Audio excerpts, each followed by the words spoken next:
ఆకాశము కంటే ఉన్నతమైన నీ ప్రేమను చూపి ఆకర్షించితివి. ఆకాశము కంటే ఉన్నతమైన నీ ప్రేమను చూపి ఆపదలెన్నో అలుముకున్నను అభయమునిచ్చితివి.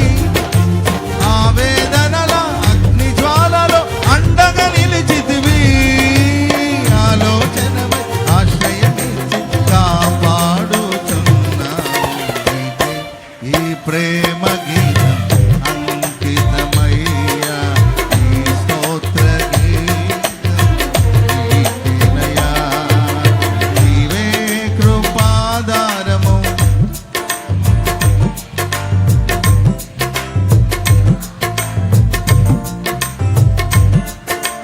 నీవే కృపాధారము,